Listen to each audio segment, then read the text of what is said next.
Dawning delights. Our choices define us. Sometimes, when I face something frightening, I think of the strongest people I know and draw strength from them. Soraya Hawthorne is one of those people. I know her brusque attitude can be off-putting, and that's intentional on her part. But once you get past that, there is so much to learn. She was orphaned as a young girl, and Devrim and Mark took her in. Honestly, I think having these two as role models is part of why she's as strong as she is. They raised her to be sure of herself, and to always do what she thought was right, even though that ultimately led to her having to leave the city. As Soraya tells it, she came home one day to find Mark and Devrim sitting at the kitchen table, as though expecting her. They had her sit down, then asked if there was anything she wanted to tell them. She shook her head. Nope. Mark asked her to try again, but she was silent. So he told her that Executor Hideo had stopped by their home. She asked how he was. You know how he is, Devrim said. Tell us what happened. His face got in the way. Mark took a deep breath and said Hideo claimed to have caught her stealing supplies that morning, and did she have anything to say about that? She did not. He reminded her that stealing supplies and breaking a faction leader's nose were both good ways to get kicked out of the city, and Soraya could keep quiet no longer. She almost shouted her explanation. The factions didn't care about the people who needed food and supplies, the people who could not pledge to a faction because they were too busy struggling to survive. She wanted to help them, so she would sometimes steal supplies from New Monarchy. Devrim asked, What about Hideo?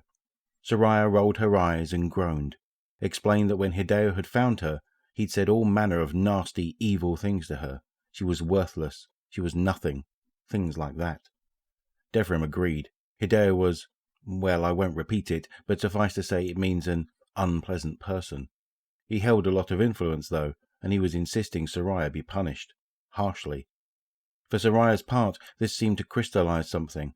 She tells me that's the first time she knew she wanted to leave the city, that perhaps this had been part of why she punched Hideo. She told her guardians and they couldn't believe it. They were quiet for a bit. Then Devrim broke the silence. Well, let's get packed. No, she said, absolutely not. She was not about to let her decisions hurt these men who had taken her in and cared for her. They'd done nothing wrong. Oh, they fought her. As she tells it, they argued a long time, until finally she shrugged and said, If you try to come with me, I'll run away. She suspected they knew there was no bluff to call, as they spoke now in tired, worried voices, making their case one last time. Soraya was adamant. I won't let you suffer for my choices. What could they do? She asked when she had to leave. Mark said he could hold off Hideo for a day or two, so they could all make a plan.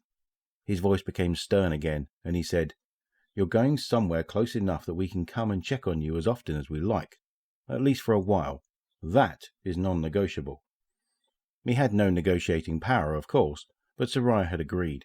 She stayed very near the city for over a year before saying proper goodbyes and heading out further into the world. Soraya Hawthorne is, in my mind, the definition of doing what you think is right, regardless of the consequences. She knew it was right to help struggling families. She knew it was right to not put Devrim and Mark in harm's way.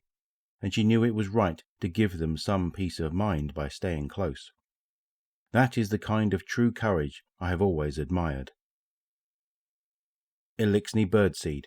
Mix ether cane and personal touch. Add essence of dawning. Then bake.